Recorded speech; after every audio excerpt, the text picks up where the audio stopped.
안녕하세요. 예.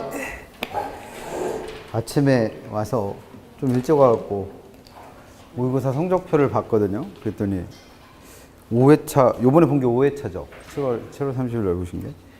그래서 5회차 그게 없고 4회차 게 이렇게 덮여 있더라고요. 왜 덮어놨는지 알겠어요. 보니까 점수가. 그래서 좀 기대했던 것보다 많이 점수가 안 좋죠. 이게 여러분들 기대뿐만 아니라 제가 생각하는 기대치도 있거든요. 그래서 민법 제일 점수 잘 나오신 분이 80점? 77.5? 그 정도인 것 같고, 개론은 다는 못 봤는데 대부분 점수대가 40점, 50점 넘는 분 흔하지 않은 것 같던데. 그래서 응시 인원이 적어서 그런가 그랬더니 52명? 쉬운 2명 보셨더라고요. 그래서 그 정도면 인원이 적은 것도 아니거든요, 사실. 그래서 좀 뭔가 좀 필요하지 않나 싶은 생각이 들었어요. 뭔가 좀 필요할 때가 되지 않았나. 저 상태로 가면 좀 안 될 것 같아요. 그래서 9, 10월 일정표가 나왔죠. 그래서 일정표가 좀 다른 학원하고 좀 독특해요. 그러니까 지금 제가 나가고 있는 4개 학원 중에 대부분은 다 계속 말씀드린 대로 동영을 먼저 보고 중간에 시국태를 보고 그 다음에 동영을 보는데, 시국태를 먼저 올리셨더라고요. 시국태를 맨 앞으로. 그러니까 저게 시국태하고 동영의 차이는, 동영은 모의고사만 봐요. 그래서 모의고사 봐서 그거 이제 해설 강의만 하는 게 동영 모의고사고, 그러니까 이거는 내용을 따로 뭐 자세히 설명해 드리고 이런 체계적인 게 없어요. 그냥 모의고사 보고 그거에 대한 해설만 해드려요. 그러니까 이제 내용을 따로 정리하기가 좀 쉽지 않고, 시국태라고 하는 건 그냥 처음부터 끝까지 내용만 정리해 드리는 거예요. 그래서 교재를 요약집 같은 거로 하면 저거를 이틀 만에 끝낼 방법이 없으니까 교재를 하나 따로 만들어서, 그래서 엊그저께 감수 봤는데 93페이지인가 나오던데, 학계로는. 그래서 90페이지 정도 되는 책으로 처음부터 끝까지 나눠서 진행을 하는 거예요. 그래서 일단 저게 위로 올라간 이유는 모르겠어요. 원장님이랑 통화를 못 해봤는데, 위로 올라간 이유는 그냥 모의고사 보면 안 될 것 같아요. 그래서 일단 내용을 먼저 정리하고 모의고사를 봐야 그래도 좀 충격이 덜하지 않을까? 그런 생각이신 것 같아요. 그래서 그렇게 보는 학원이 몇 군데 있긴 해요. 그러니까 원래는 동영을 먼저 보고 그 다음에 내용 정리하고 그 다음에 또 이제 모의고사 마지막으로 봐서 정리하고 이렇게 하는데, 일단은 시국태가 먼저 올라가 있다는 얘기는 내용을 먼저 정리하고 시험을 보자는 얘기죠. 그래서 그 내용 정리할 때 가능하면 이게 2주, 원래는 교재 자체를 3주짜리로 만든 건데 2주로 했으니까 좀 바쁘긴 할 것 같긴 한데, 그래도 어쨌든 그렇게 해서 내용 정리하고 시험을 보시는 게 맞는 것 같아요. 모의고사 점수를 보니까. 그래서 그렇게 할 거고, 그 다음에 주말반이 어떻게 운영될지는 모르겠는데, 어차피 주말반은 제가 못하니까 좀 부담스럽긴 한데, 그래도 어쨌든 주말반 수업할 때 좀 빠지지 마시고 들으셔야 될 것 같고, 그 다음에 저 상황이면 주말에 일요일 날, 그러니까 특강 같은 거라도 한번 해야 될 것 같아요. 그래서 원래 그 제가 갖고 있는 특강 자료 중에 그 시험에서 나올 만한 문제, 그러니까 최소한 공인중개사 시험 보러 가시려면 요 정도 문제는 풀 수 있어야 된다라고 생각하는 문제 100개를 뽑아놓은 게 있거든요. 그래서 저도 일요일 날 특강하는 거 별로 안 좋아해서, 왜냐면 애랑 놀아야 되니까. 그래서 웬만하면 일요일 날 특강 잘 안 하는데 그거라도 해야 될 판이에요. 지금 보니까 모의고사 점수 보니까 걱정이네요. 그래서 어차피 1년 공부하신 건데 이왕이면 좀 좋은 결과 있는 게 낫잖아요. 그래서 사실 시험은 뭐 왕년에도 공부해 보셔서 알겠지만 막판 벼락치기가 필요하죠. 아무리 1년 내내 열심히 했어도 막판에 정리 잘 못하시면 사실 그동안에 한 거 말짱 꽝이니까 2달 동안은 진짜 뭔가, 저도 그렇고 여러분들도 그렇고 뭔가 좀 필요한 것 같습니다. 그냥 단순히 이렇게 흘러가는 대로 흘러가면 안 될 것 같고요. 그래서 제 입장에서도 좀 뭔가 정상적인 원래 진행하는 그 수업 말고도 뭔가를 좀 해야 되지 않나 싶을 때가 된 것 같아요. 그래서 원장님하고 지금 좀 얘기를 나눠보고 싶은데 안 계셔갖고 통화는 이따가 오후에 해볼 건데, 어쨌든 좀 9, 10월에 뭔가 좀 새로운 마음을 드셔야 될 것 같아요. 깜짝 놀랐어요. 모의고사 점수 보고. 되게 요번 학개론 같은 경우에는 그 저번에도 말씀드렸나? 그 문제를 출제하신 분이 요번에 27회 때 봤던 감정평가사 문제를 40문제 그대로 옮겨놓은 거예요. 근데 감정평가사 시험은 경제학을 따로 봐요, 시험 문제를. 그러니까 그러니까 우리가 배우는 경제론 부분, 2편에서 나오는 한 7문제 정도가 없으니까 그것만 싹 빼고, 그 다음에 출제 범위가 안 맞는 부분이 좀 있거든요. 그래서 그거 빼고, 그래서 한 10문제 정도만 갈아 끼우고 나머지 30문제 정도는 옛날에 냈던 문제, 그러니까 감정평가사 문제, 기출문제를 그대로 옮겨 놓으셨더라고요. 그래서 그걸 이미 제가 한번 2회차 모의고사 했거든요. 그래서 문제를 바꿔주세요 이렇게 해갖고 한 20개 정도? 그러니까 절반 정도는 감정평가사 시험에서 똑같이 나온 거 하고 나머지 한 20문제는 이제 선생님이 새로 출제하신 문제인데 그 감정평가사 시험 문제가 그렇게 어렵지 않거든요. 그러니까 그게 우리 시험보다 난이도가 낮은 문제예요. 감정평가사 시험 문제 자체가. 근데 점수가 보니까 평균 점수는 못 봤는데 전체적으로 쭉 보니까 40점대 나올려나? 40점 초반? 그 정도 될 정도 같더라고요. 그러면 좀 걱정돼요, 심히. 그래서 9, 10월 2달은 진짜 좀 일을 악무셔야 될 것 같습니다. 저도 마찬가지고 여러분들도 마찬가지고. 그래서 2달 남은 거 한번 빡세게 해보세요. 그렇게 하셔야 될 것 같아요. 그래서 이왕 이거 시작하신 김에 내년에 또 할 생각은 없잖아요, 이거. 그렇다고 해서 1년 했는데 1년 연락에 해서 돈 들어갔고 시간 들어갔고 했는데 이거 그냥 떨어지기에는 좀 너무 아깝잖아요. 그러니까 남은 2달이라도 좀 빡치게 하셔야 될 것 같습니다. 항상 했던 얘기인데 모의고사 점수 보고 깜짝 놀랐어요. 5회인데 5회 모의고사인데 지금까지 5번이나 봤는데 좀 걱정입니다. 어쨌든 간에 뭐 수업 시간에도 수업 시간이고 원래 진행하는 것도 하는 거고 특강 같은 거라도 아니면 특강할 시간이 안 되면 자료라도 보내드릴게요. 근데 사실 자료만 보내드리는 건 별 의미가 없어. 자료가 없어서 공부를 안 하나? 그건 아니잖아요. 그러니까 자료만 보내드리는 건 의미가 없어서 뭔가 좀 해야 될 것 같긴 해요. 그래서 일정을 어떻게 생각하시는지를 몰라서 뭐라고 말씀을 못 드리겠는데 어쨌든 뭔가 좀 필요할 때가 된 것 같습니다. 그렇게 할게요. 오늘은 170페이지 가셔서 지난주에 보시던 금융론 아주 이어서 금융론도 마찬가지로 지난주에 했던 것들은 웬만하면 다 맞으셔야 된다고 그랬죠. 그래서 대출 가능금액 구하는 거, 고정금리와 변동금리 구별하는 거, 그다음 원리금리 등 원금리 등 체증식 구별하는 거는 틀리면 안 되시고 오늘 하는 부분들 중에서 저당의 유동화는 그렇게 어렵진 않아요. 그래서 얘는 맞으셔도 되고 나머지 이제 한국주택금융공사의 업무나 부동산 투자회사법 내용 이런 것들은 외울 게 워낙 많죠. 그래서 그 부분만 좀 조심하시면 될 것 같아요. 그래서 170페이지에는 저당 유동화부터 보시면 공부하실 건 4가지. 이렇게 저당이 유동화되는 시장을 저당시장이라 불렀으니까 저당의 유동화라는 건 이 저당이라는 게 내가 부동산을 담보로 타인한테 돈을 빌려주면 그 돈을 되돌려받을 채권이 생긴 거죠. 그래서 그 채권을 유통시키는 제도가 저당의 유동화입니다. 그래서 공부하실 건 첫 번째 저당시장의 구조. 그래서 공부하시는 건 결국 모아물을 구별하셔라. 1차 저당시장과 2차 저당시장을 구별하셔라 라는 거고, 두 번째 저당이 유동화되기 위한 전제 조건. 그래서 몇 가지 수익률들이 있었죠. 그래서 그거 관계 정리하시고, 그 다음에 세 번째 저당이 유동화됐을 때 나타날 수 있는 효과들. 그래서 당사자가 4명이나 되니까 그 4명 입장에서 효과 따로따로 기억하시는 대로 써요. 그래서 돈을 빌려주는 대출자 입장에서는 어떤 효과가 있고, 돈을 빌려가는 차입자 입장에서는 어떤 효과가 있고, 그 다음에 세 번째 여기에 투자하는 투자자 입장에서와 그 다음에 이걸 허용하고 있는 정부 입장에서의 효과들 정리하시면 되죠. 그래서 여기에 이제 시험 문제 낼 때 하나로 묶어서도 낼 수 있는 부분이라고 했어요. 그래서 따로따로 내기도 하지만 이거가 이제 하나의 내용이고, 그 다음에 저당 유동화에서 또 하나 기억하실 건 저당 유동화되는 과정에서 발행되는 증권이 있다고 그랬죠. 그래서 그걸 MBS라 부르고 그 MBS의 종류 4가지를 구별하실 수 있느냐 시험 문제 묻는다고 그랬습니다. 그래서 그 4가지가 저당 유동화에서 나올 수 있는 부분들.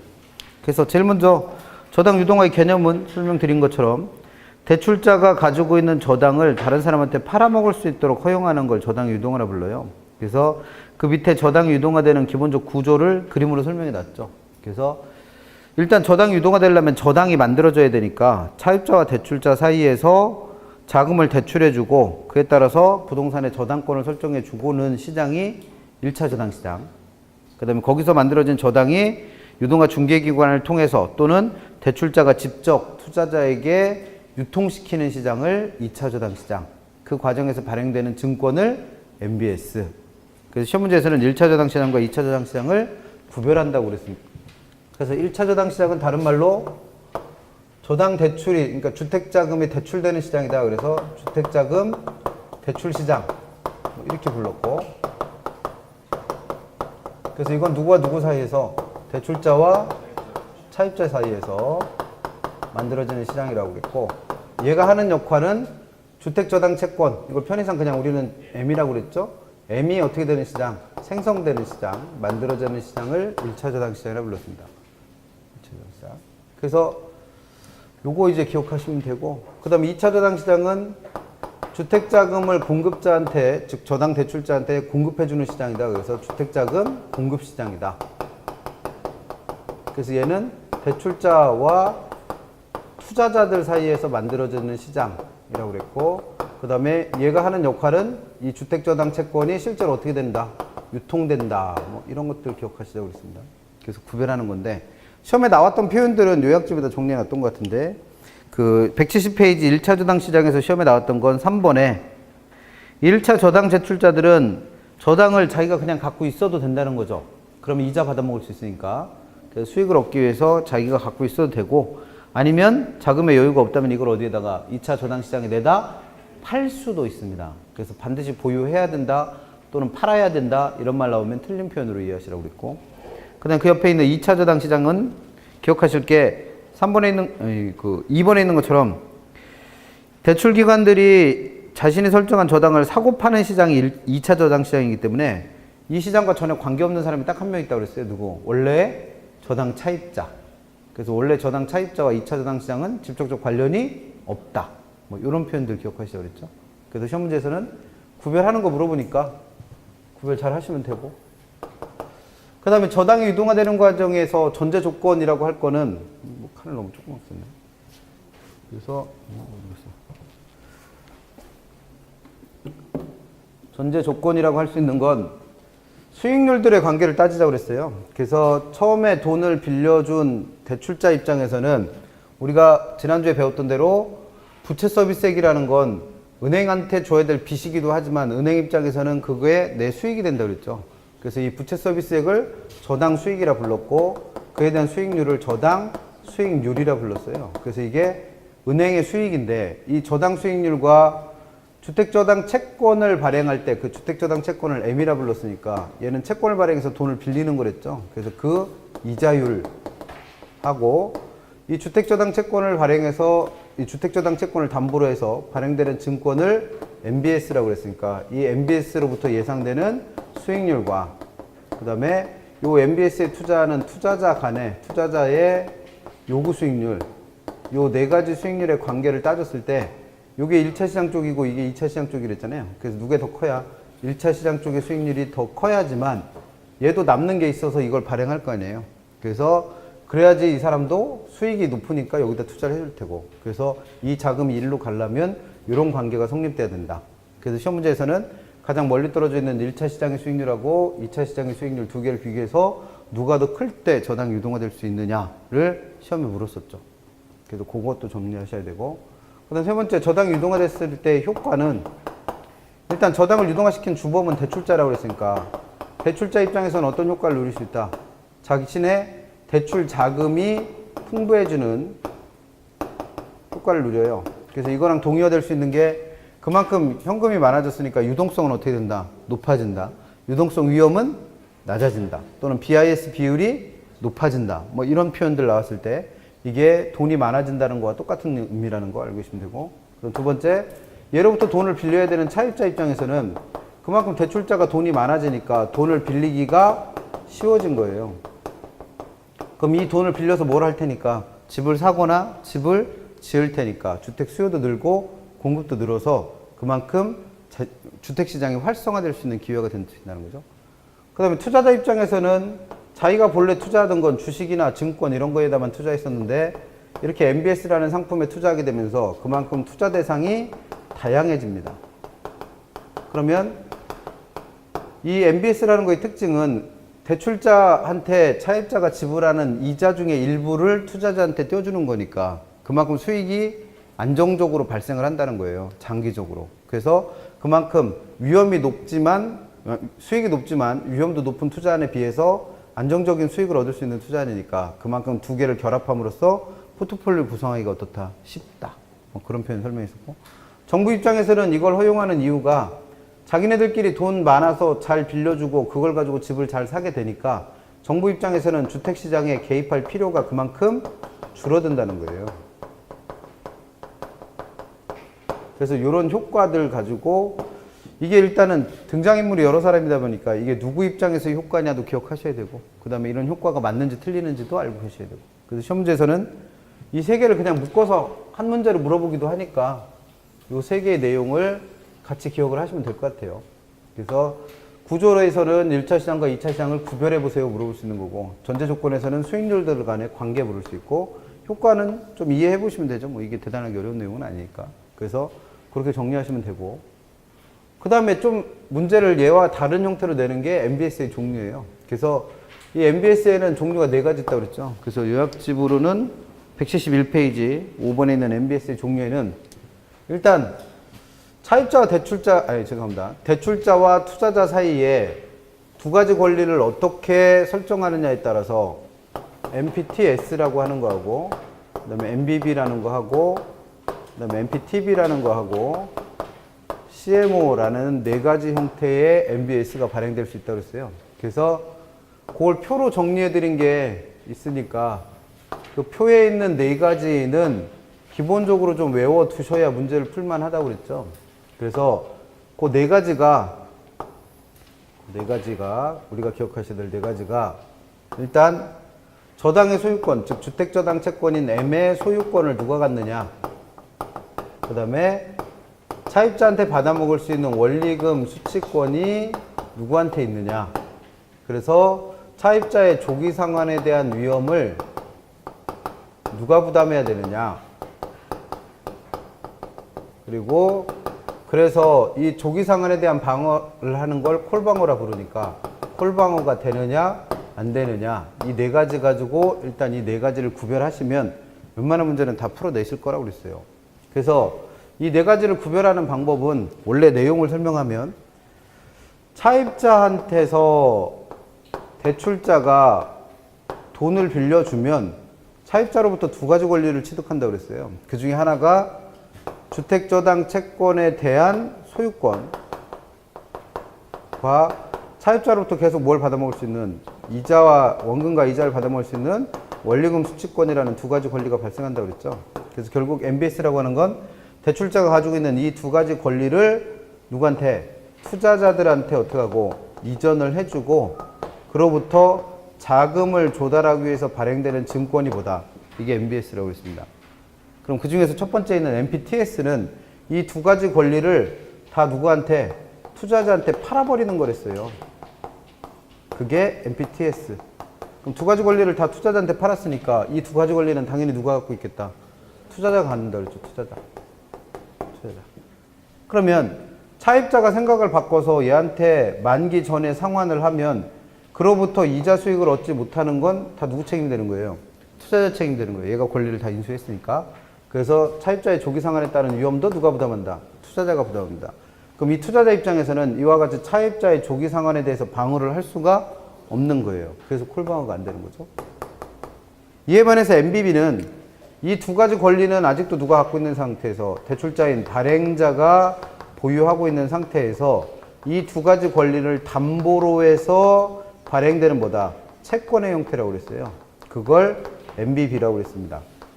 그러면 MBB에게서는 이 2가지 권리를 누구한테 넘긴 적이 없으니까, 투자자한테 넘긴 적이 없으니까 이 권리는 여전히 누가 갖고 있는 거고? 발행자가 갖고 있는 거고, 차입자가 조기 상환을 하면 이 둘의 관계는 끝났으니까 더 이상 이자는 안 나오지만 얘한테 빌린 돈에 대해서는 계속 뭘 줘야 돼요? 이자를 줘야 돼요. 그러니까 투자자 입장에서는 차입자가 조기 상환하더라도 계속 수익을 얻을 수 있으니까 이 위험은 누가 부담해야 되고? 발행자가 부담해야 되고. 그래서 투자자 입장에서는 콜방어를 실행하는 거죠.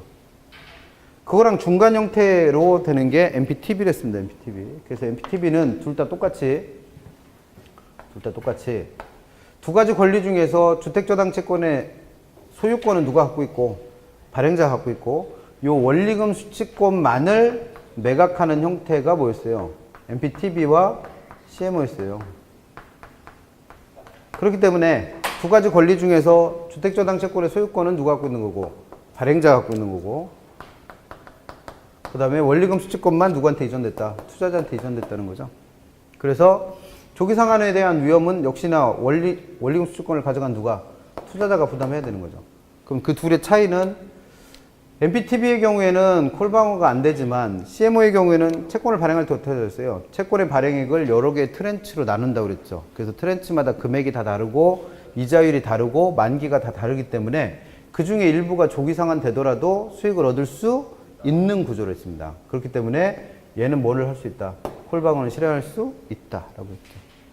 그래서 요 표 외우시면 풀 수 있는 문제가 거의 대부분이고 요 밑에 설명드린 요 내용까지 알고 있어서 MPTS와 MBB가 어떻게 다른가 구별하라고 내는 문제가 딱 한 번 나왔고 그러니까 대부분의 문제는 요 표만 외워도 웬만한 건 다 풀어요. 그래서 요 표 정리하고 계시면 되죠. 그리고 CMO 같은 경우에는 워낙 개념이 독특했으니까 채권의 총 발행을 여러 개의 트렌치로 나눈다. 그 트렌치마다 만기가 다르고 이자율이 다르게 발행되는 채권을 두고 뭘 한다? CMO로 한다. 그런 것들 정리하시면 되죠. 그래서 한 문제는 꼭 내요. 저당 유동화제에 대해서. 그래서 여기서 나오는 문제는 웬만하면 틀리지 않게 하시면 됩니다. 그 다음에 쭉 넘기셔서 그 다음부터는 다 외울 거죠. 뭐 176페이지 가보시면 176페이지 가시면 한국주택금융공사 나와요. 한국주택금융공사. 그래서 한국주택금융공사에서는 시험 문제 묻는 게 이 회사가 하는 업무 물어본다고 그랬어요. 업무. 그래서 이 회사의 네 가지 업무가 중요하니까 일단은 보금자리론이나 또는 내 집 마련 디딤돌 대출과 같은 주택 구입 자금을 빌려주는 대출 상품을 실제로 공급합니다. 그러니까 이 두 가지 대출은 어디서 직접 받는다는 거예요? 한국주택금융공사에서 직접 받아요. 그 다음 두 번째, 주택금융과 관련된 신용 보증 업무를 한다고 그랬죠. 그래서 전세자금을 대출받거나 또는 중도금을 대출받을 때 실제 대출은 어디 가서 받는다? 은행에서. 근데 그에 대한 뭘 요구할 때? 신용 보증을 요구할 때 그 보증을 누가 서준다? 한국주택금융공사가 서준다. 그 다음에 주택개발금융에서 주택개발, 그러니까 주택건설자금을 대출받으려고 할 때 대출은 어디서 받아야 돼요? 은행. 근데 이 회사가 그에 대한 신용 보증을 한다는 거죠. 그 다음 세 번째, 주택연금과 관련해서 주택연금에 대해서도 연금 자체를 지급하는 건 은행이라고 그랬고 그 주택연금에 대한 지급 보증을 하는 역할은 게 이 회사의 역할이었어요. 그래서 이 한국주택금융공사로부터 주택연금에 대한 보증서를 발급받고 그 보증서를 은행에다 제출해서 대출을 받는 형태라고 그랬죠. 그 다음 네 번째, 아까 설명드렸던 유동화 중개기관으로서 MBS와 MBB라고 하는 두 가지 증권을 직접 발행하고 있는 것도 이 회사의 역할입니다. 그럼 시험 문제에서는 첫 번째, 다음 중 한국주택금융공사의 업무가 아닌 걸 고르세요. 라고 해서 업무가 어떤 것들인지 자체를 물을 수 있고 나머지 문제들은 그 내용을 물을 거예요. 내용. 그럼 내용 묻는 것 중에 보금자리론과 디딤돌 대출에 대해서도 그 내용을 좀 물어볼 수 있고 그래서 그 내용 외우셔야 되고 그 다음에 주택연금에 대해서도 그 내용을 물어볼 수 있으니까 그 내용 외우시면 돼요. 그래서 보금자리론과 디딤돌 대출에서는 이 두 개가 어떻게 차이 나는가 그 차이점 기억하고 계시면 된다고 그랬고 그 다음에 주택연금에서는 개정된 내용 하나 있다고 그랬죠. 그래서 전에는 소유자만 60세 이상이었는데 지금은 소유자뿐만 아니라 그 배우자 둘 중에 한 분이라도 60세를 넘으면 이거 신청할 수 있다. 그리고 나머지는 주택연금의 종류가 두 가지, 돌아가실 때까지 받는 거하고 기간 정해서 받는 거 두 가지가 있으니까 이 두 개가 어떻게 차이 나는지를 열심히 외워두시라고 그랬죠. 그래서 그 내용 정리한 게 176페이지와 177페이지, 178페이지까지 정리되어 있고 그건 다 외우실 겁니다. 그래서 이거 외우신 만큼 맞는 문제. 그래서 틀리셔도 된다는 거예요. 외울 게 너무 많으니까. 그래서 그 2번에 보금자리론과 디딤돌 대출 구별하셔야 되는데 보금자리론이나 디딤돌 대출을 합쳐서 뭐라 불러요? 모기지론이라 부르죠. 주택 구입자금 빌려주는 거. 그래서 얘는 주택 구입자금을 빌리는 건데 신청 대상은 성년이어야 돼요. 성년. 그리고 무주택자이거나 집 산 지 30년 안 된 1주택자. 그래서 대출 금리는 만기까지 고정금리로 적용이 되고 얘도 주택담보대출이니까 담보로 맡길 주택이 하나 있어야 될 거 아니에요. 그래서 그 주택 가액이 얼마 안 넘는 9억 원이 안 넘는, 그러니까 9억 원까지예요. 그래서 9억 원 이하의 공부상 주택을 담보로 해서 대출을 받는 거고, 대출 한도는 주택 담보 가치의 최대 70%. 그럼 이게 우리가 얘기하는 누구라고 보시면 돼? LTV. 그래서 최대 금액 5억 원까지 대출 가능하고, 특이한 건 최소 금액도 있다는 거 주의하시겠죠? 최소 100만 원부터 최대 5억까지. 대출 기간은 똑같아요. 10년, 15년, 20년, 30년 똑같고, 상환 방식은 셋 다 가능하다고 그랬습니다. 그래서 원금균 등, 원금균 등 체증식도 가능하다. 체증식. 근데 체증식은 모든 게 다 되는 게 아니고, 아낌이 보금자리론에서 인터넷 통해서 대출하는 거 있어요. 그것만 가능합니다. 그 다음에 거치 기간은 이자만 납부하는 기간인데 둘 중에 하나 선택할 수 있다고 그랬죠. 비거치 방식이거나 설정하면 무조건 1년. 그 다음에 중도상환 수수료 있다라는 거. 그래서 요거 정리해 두시고, 그거랑 구별되는 내 집 마련 디딤돌 대출 기억하시라고 그랬죠. 그래서 신청 대상은 똑같이 성년인 건 똑같은데 뭐가 차이 나요? 소득 제한이 있어요. 소득 제한. 그래서 부부의 합산 총 소득이 얼마를 안 넘어야 된다. 6천만 원 안 넘어야 됩니다. 그래서 생애 최초의 경우에는 이걸 7천만 원까지 확대해 주긴 하긴 하는데, 일단은 대출을 받으려면 두 분의 소득이 6천만 원 이하여야 되고, 그 다음에 대출 금리는 아까 보금자리로는 고정금리만 있었는데 얘는 뭐도 가능하다. 5년 주기에 변동금리도 가능합니다. 그 다음 대상 주택, 얘도 주택담보대출이니까 주택이 하나 있어야 되는데 그 가액이 6억이에요. 6억. 보금자리로는 9억이고 얘는 6억. 그래서 얘도 공부상 주택이어야 되는 건 똑같고, 그 다음에 대출 한도는 LTV가 70%까지 적용되는 건 똑같아요. 근데 최대 금액이 아까 보금자리로는 5억까지, 얘는 2억까지만. 그 다음에 대출 기간은 10년, 15년, 20년, 30년 똑같고, 상환 방식에 더 뭐가 빠지더라? 체증식이 빠지더라. 그 다음에 거치 기간은 얘는 딱 정하는 게 아니라 1년 내에서 자기가 마음대로 설정할 수 있습니다. 그러니까 차이 나는 점들을 정리해 놓은 게 디딤돌 대출에 설명되어 있는 거니까 그 차이 나는 것들 잘 정리하고 계시면 되죠, 뭐. 그래서 만약에 보금자리론과 내 집 마련 디딤돌과 같은 모기지론 쪽에서 시험을 낸다면 이 두 개가 어떻게 다른가를 물어볼 거예요. 그래서 그거 잘 정리하시면 되고, 그 다음에 그 밑에 있는 주택연금은 만 60세 이상의 고령자들이 주택을 담보로 해서 연금 받는 거랬어요. 그래서 이걸 학문적으로 뭐라 부르더라? 역모기지론이라 부르더라. 그래서 역모기지론인 주택연금에서는 일단 그 가입 가능 연령이 개정된 내용이니까 고쳐놓으시랬죠. 그래서 개정되기 전에는 소유자가 60세 이상이었어야지 신청 가능했는데, 이제는 소유자와 배우자 중 아무나 60세 이상이면 신청 가능합니다. 그래서 그 밑에 있는 뭐 공동 소유인 경우 이런 거에 대한 제한 자체가 없어진 거예요. 그래서 그거 고쳐놓으시고, 주의하실 건 두 번째 당구장 표시에 있는 확정기간 방식인 경우에는 60세 이상인 주중에서 연소자, 나이가 어리신 분이 최소한 몇 살은 넘어야 된다. 55세는 넘어야 된다는 건 똑같이 적용돼요. 그러니까 처음에 있는 거하고 두 번째 줄에 있는 것만 바뀐 거예요. 그래서 소유자와 배우자 중 한 분이 60세를 넘으면 되고, 그 중에서 나이가 어리신 분이 확정기간 방식일 때는 최소한 얼마? 55세는 넘어야 됩니다. 그러니까 이게 확정기간 방식이 아니면 상관이 없는데 확정기간 방식일 때만 차이가 나는 거죠.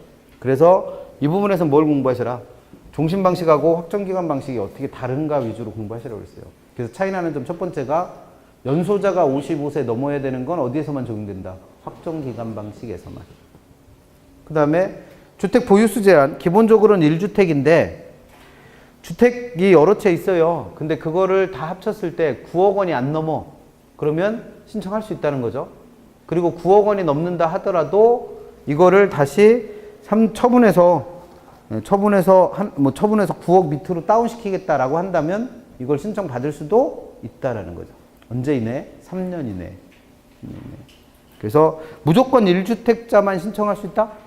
는 아닙니다. 다주택자라도 9억 원 안 넘으면 신청할 수 있고, 9억 원을 넘었다 하더라도 몇 년 이내, 3년 이내에 처분해서 9억 원 밑으로 다운시키겠다 그러면 신청 받을 수 있다는 거죠. 그다음에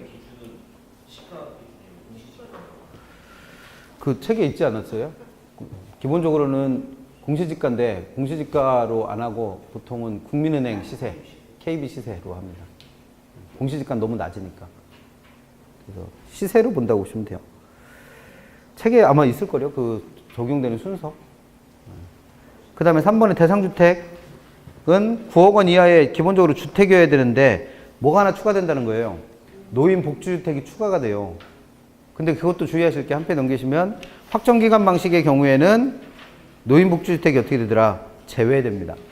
제외. 그래서 그런 것도 주의하시고, 그 다음에 월 지급금을 지급하는 방식은 돌아가실 때까지 받는 게 종신 방식, 그 다음에 기간을 정해놓고 받는 게 확정기간 방식. 근데 둘 다 가능한 게 돌아가실 때까지 또는 기간을 정해놓았을 때까지 계속 연금으로 받는 게 있고, 그걸 종신에서는 종신 지급 방식이라 부르고 확정기간에서는 확정기간 지급 방식이라 불러요. 그러니까 그냥 지급 방식이다 이렇게 돼 있는 거는 계속 연금으로만 받는 거고, 그 다음에 혼합 방식이라는 말이 붙으면, 그래서 종신 혼합 또는 확정기간 혼합 이렇게 받으면 일정 금액에 대해서는 뭐 받고 일시불로 받고 나머지를 연금으로 받는 것도 가능하다는 거죠. 그래서 그거 기억하시면 되고, 대출금 상환은 두 분 다 돌아가시고 나서 주택을 처분해서 상환을 합니다. 근데 연금 상환, 그 연금 받아간 돈이, 즉 대출받은 돈이 집값을 초과했다 하더라도 상환되는 돈은 어디로 한정된다? 주택가격 범위 내로 한정돼요. 그러다 보니까 어떤 일이 생길 수 있어요. 그 밑에 동그라미 1, 2번처럼 이분들이 예상보다 오래 사셔가지고 동그라미 2번에 있는 것처럼 주택을 처분한 금액보다 이분들이 받아간 연금액이 더 많은 거예요. 이건 생각보다 오래 사신 거죠. 그렇다 하더라도 부족분에 대해서는 상속인한테 돈을 받아먹을 수가 없다는 거예요. 이에 반해서 반대로 1번에 있는 것처럼 이분들이 일찍 돌아가셔갖고 주택을 처분했더니 그동안에 대출받은 돈보다 돈이 남는 거예요. 그럼 그 남은 부분은 은행이 땡만큼 먹는 게 아니라 그분에 대해서는 다시 상속자한테 되돌려줘야 된다라고 했었죠. 그래서 그거 정리하시면 되고, 그 다음에 나눠드렸던 프린트가 거기서 하나 있을 거예요. 그래서 요번에 새로 만들어진 내 집 연금 3종 세트라는 게 있었죠. 내 집 연금 3종 세트. 그래서 주택담보대출 전환연금하고 우대형하고 보금자리론 연계. 그래서 요번에 새로 생긴 게 주택연금과 관련해서 3종 세트. 내 집 마련, 내 집 연금 3종 세트. 그래서 주택담보대출 상환연금, 그 다음에 우대형, 그 다음에 보금자리론 전환연금,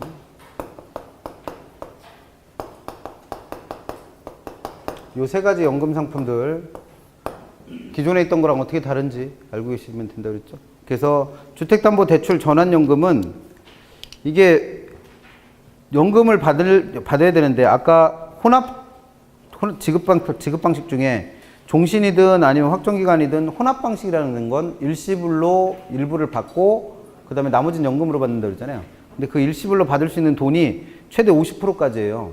수령할 수 있는 연금액의 전체 금액의 50%까지만 가능한데, 얘가 내가 집을 살 때부터 대출 받아 놓은 게 있어서 그 돈을 갚아야 된다라고 생각한다면, 그렇게 해서 주택담보대출 전환연금을 신청한다면 금액 중에 최대 얼마까지를 70%까지를 일시불로 받고 나머지는 돌아가실 때까지 연금 형태로 받을 수 있습니다. 그러니까 일시불로 받는 돈의 비율이 50%에서 얼마로? 70%로 상향된 거예요.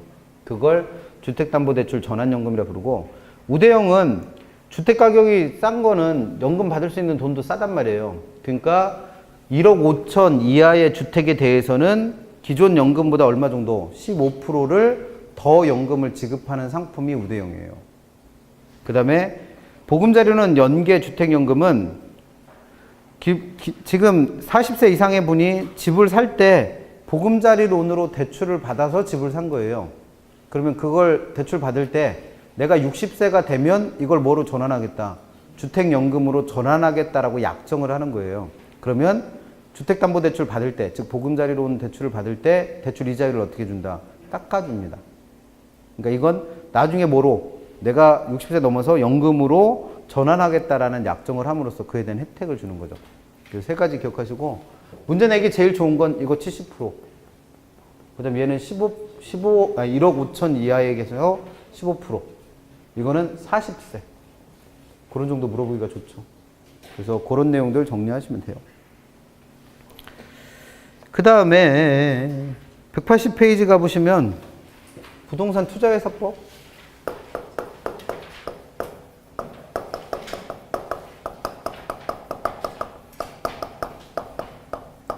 내용 물어본다고 그랬죠.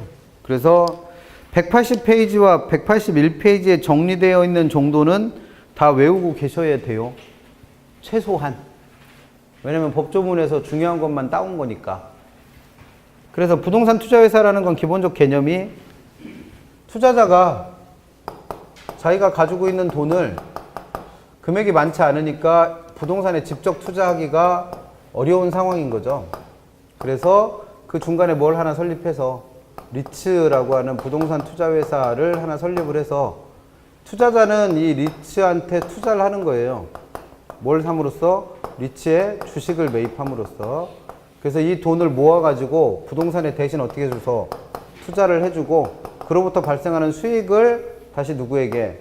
투자자에게 이렇게 배당해주는 형태의 회사를 뭐라 불렀다? 리츠라 불렀습니다. 그래서 주식 발행해서 자금을 조달했기 때문에 자금을 조달하는 방식으로는 뭐로 보는 거고? 지분금융의 형태를 보는 거고, 그 다음에 직접 투자자가 부동산에 투자한 게 아니라 리츠를 끼고 투자했으니까 투자 방식으로는 간접 투자 방식에 해당하는 게 뭐예요? 그게 리츠예요. 그래서 두 개 혼동하지 않고 알고 계시면 되고, 시험 문제 낼 거는 법조문밖에 낼 게 없습니다. 그래서 공고문이 7월 28일 날 나왔으니까 공고문 내용 속에 이 공고가 났을 당시에 시행되는 법률 기준으로 출제한다 이런 말이 있기 때문에 시험 내용은 요번에 7월 20일부터 시행된 내용 가지고 시험 문제 낼 거예요. 그래서 리츠에는 종류가 세 가지 있다. 자기관리 리츠, 위탁관리 리츠, 기업구조 리츠. 그래서 자기관리와 위탁관리가 일반적인 리츠의 형태를 했고, 기업구조 리츠는 좀 특이한 부동산들에 투자하는 리츠를 했죠. 그래서 기업 구조조정 중인 부동산, 그래서 뭐 회사가 부도나서 그 자산을 매각 중이라든지 뭐 이런 이유 때문에 매각 중인 부동산에 투자하는 걸 기업구조 리츠. 그래서 여러 가지 특례 조항들이 있죠. 그 다음에 그 밑에 인가와 등록에서 그거를 정리해 놓은 게 그 옆에 181페이지죠. 그래서 개정되기 전에는 모든 리츠는 다 뭐 받았어야 된다? 국토부 장관의 영업인가를 받았어야 돼요. 근데 영업인가 받아야 되는 회사와 등록해야 되는 회사가 어떻게 됐어요? 구분이 됐죠. 그거 물어본단 말이에요. 그래서 자기관리 리츠는 기본적으로 뭐 한다? 영업인가 합니다. 개정되지 않은 거예요. 그 다음에 기업구조정 리츠는 기본적으로 영업인가를 안 받아도 되고 뭐 해도 돼요? 등록해야 됩니다. 그럼 이제 문제가 되는 건 중간에 껴있는 위탁관리 리츠인데 공모를 해서 주식을 발행하는 공모형 리츠인 경우에는 옛날대로 뭐 해야 돼요? 영업인가를 받아야 돼요. 근데 우리가 소위 말하는 사모형 리츠, 그래서 여기서 말하는 사모형 리츠는 주식의 30% 이상을 연금이나 기금, 공제회 이런 데가 소유하고 있는 리츠, 이걸 공모하지 않아도 되는 사모용 리츠라 불러요. 걔는 영업인가를 받는 게 아니라 뭘 하면 된다? 등록하면 됩니다. 그래서 올해 개정된 내용 중에 제일 중요한 게 이거랬어요.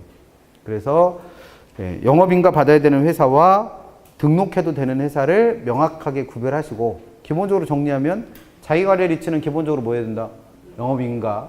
그 다음에 죄송합니다. 기업구조정 리츠는 등록. 근데 위탁관리 리츠 중에서 그 공모해야 되는 회사는 영업인가. 그 다음 공모를 안 해도 되는 회사, 사모용 리츠. 대표적인 게 그 연기금이나 공제회 등에서 30% 이상의 주식을 소유하고 있는 회사인 경우에는 뭘 안 해도 된다? 인가 안 받고 등록하면 됩니다. 그 다음 또 하나 개정된 게, 그 다시 옆에 180인 표를 가셔서 설립자본금이 바뀌었죠. 그래서 옛날에는 10억, 5억이었던 게 5억, 3억으로 변경됐고, 최저자본금 규정은 변한 게 없어요. 그래서 영업인가 또는 등록을 한 후 6개월이 지나면 자기관리 리츠는 얼마? 70억, 위탁관리와 기업구조정 리츠는 50억 이상을 자본금으로 갖고 있어야 되고, 현물출자도 이건 옛날에 바뀐 거긴 한데 영업인가나 등록을 했다고 해서 무조건 현물출자 가능하다가 아니에요. 그래서 영업인가 또는 등록을 한 거 플러스 뭘 갖춰야만? 최저자본금 70억과 50억을 갖춰야만 뭘 할 수 있다? 현물출자 받을 수 있다. 그 다음에 그 현물출자 대상이 되는 자산은 부동산만 있는 게 아니라 부동산 이용에 대한 권리나 또는 뭐 대토보상권 또는 신탁수익권 이런 것들도 전부 다 현물출자의 대상이 된다. 그 다음에 주식을 공모할 때 영업인가를 받기 전에는 일반인 총회에 제공할 수 없다. 이것만 써놨는데 그 공모에 대한 것도 프린트로 따로 나눠드렸던 것 같은데 그래서 공모해야 되는 게 주식 공모에서 일반인의 청약에 제공해야 되는 게 영업인가 후 원래는 1년 6개월이라 했잖아요. 근데 이게 몇 년? 2년. 그래서 2년 이내에 발행되는 주식 중 얼마 이상? 30% 이상을 의무적으로 뭐 해야 된다? 공모해야 된다고 했어요. 그래서 요거는 따로 프린트로 나눠드렸던 거에 있으니까 거기다 그렇게 좀 정리를 해놔요. 주식 공모는 영업인가 후 원래는 이게 몇 년이었는데 1년 6개월이었는데 얼마 이내? 2년 이내에 발행되는 주식 중에서 얼마 이상을 30% 이상을 의무적으로 공모해야 됩니다. 일반인의 청약에 제공해야 돼요. 그래서 개정된 내용이 뭐예요? 이 공모 의무 기간이 연장된 거죠. 1년 6개월에서 얼마로? 2년으로. 그 다음 주식 보유 한도 1인이 소유할 수 있는 주식은 자기관리 리츠는 30%까지로 제한되고 위탁관리는 40%로 제한됩니다. 근데 지금 설명드린 주식 발행과 관련된 요건들은 누구랑은 아무 상관없다는 거예요. 기업구종 리츠랑은 아무 관련이 없어요. 그것도 기억하시고. 그 다음 배당은 90% 이상 의무적으로 배당해야 되고 자산을 구성할 때 기본적으로 얘는 부동산에 투자하는 걸 목적으로 만드는 회사니까 부동산을 70% 이상 갖고 있어야 되고 거기다 유가증권이나 현금까지 포함한다면 80% 이상을 부동산 관련 자산으로 갖고 있어야 됩니다. 근데 기업구종 리츠의 경우에는 아까 투자할 수 있는 자산이 기업구종 중인 부동산에만 투자한다고 그랬잖아요. 그래서 얘는 70%만 보유하고 있으면 돼요. 부동산 70%.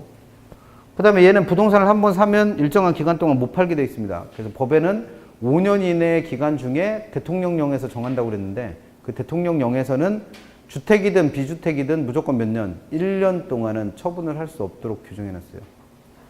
그 다음에 얘도 회사니까 남의 돈 빌릴 수 있죠. 그래서 자기 자본의 2배까지는 기본적으로 빌릴 수 있고 주총의 특별 결의를 받았다면 10배까지도 자금 차입은 가능하다.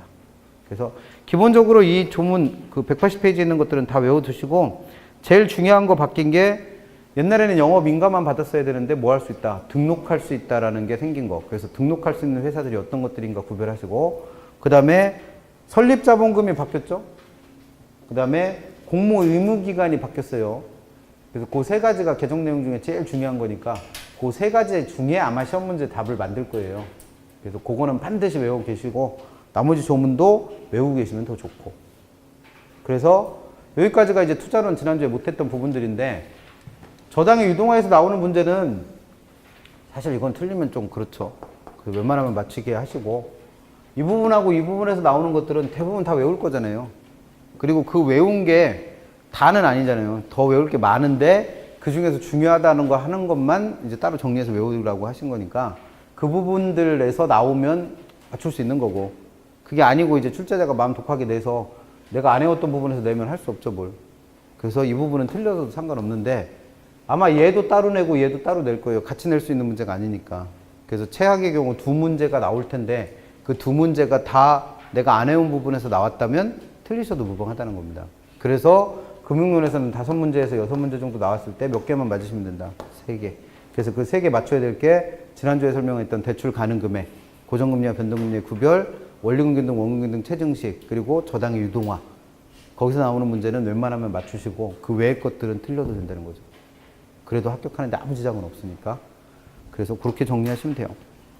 여기까지 보시고 잠깐만 쉬었다가 개발관리론 전부 다 정리를 해야 되니까 좀 바지런히 나가야겠네요. 잠깐 쉬었다 합니다.